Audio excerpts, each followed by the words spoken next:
Today we are going to look at what it means to be created in the image of God, but in the aspect of created in the image of God the Son, Jesus Christ. Everybody knows that it's important to read the Bible, but so oftentimes we don't. We don't have the time, we think, to read the Bible with our busy, hectic schedules.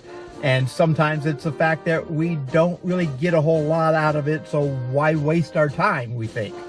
Well, in driving through the Bible, I want to help solve both those issues by taking less than 5 minutes every day, Monday through Friday, just driving through the Bible, making it as practical as we can be. So hop on in with me and let's drive through the Bible.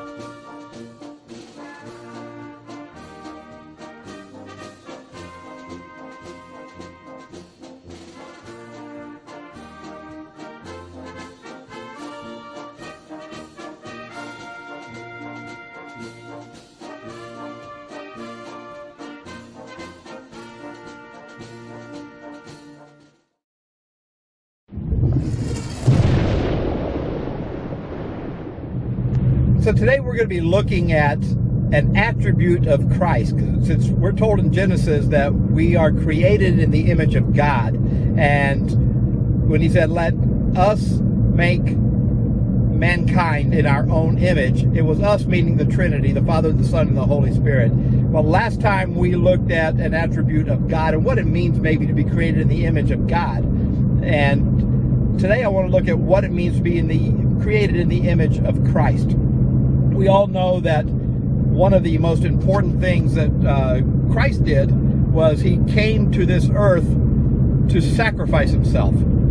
That the Bible tells us that he humbled himself and became obedient to death, even the death on the cross, which is a horrible way to die.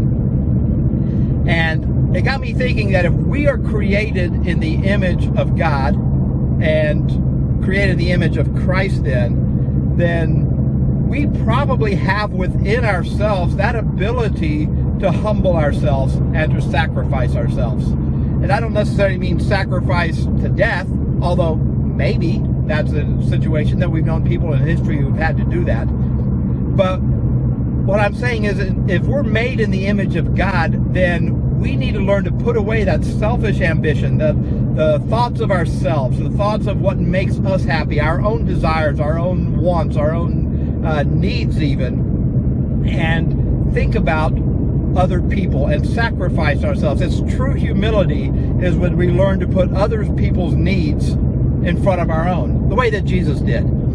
And so if we're created in that image, then I think we can do that. It just goes against our flesh. It goes against our ego. It goes against those things that are part of our nature, that is the non-God part of our nature, that human part.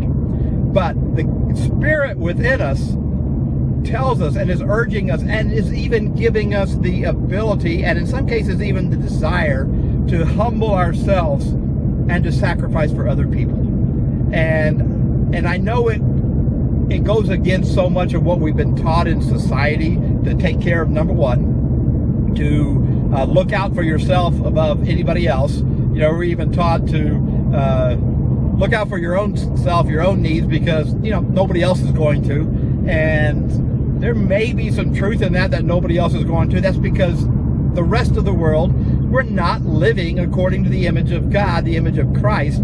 That is a sacrificial, humble way of living. But if we were all to start learning to live humbly, to sacrifice some of our own desires, our own time, our own money, our own whatever, to help other people, to bring joy to other people, then maybe the world would be a lot better place. But we can't control everybody. But I can tell you this, we can control ourselves. I can control me, you can control you.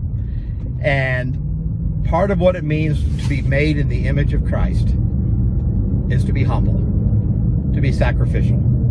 So I challenge you today, this week, moving on into the rest of your life, find ways to show true humility and not just look after what your own desires, your own selfish desires especially are, and we're all full of them. and learn to sacrifice, learn to humble yourselves before others.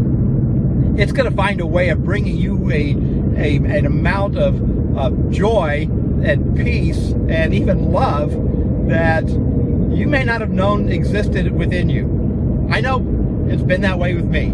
I had no idea I had that capacity until I learned at least a little bit to humble myself and be sacrificial. And it brought a whole new perspective to my life. So I challenge you, try the same thing. Thank you for joining me today on Driving Through the Bible, and I'll see you next time. Bye-bye.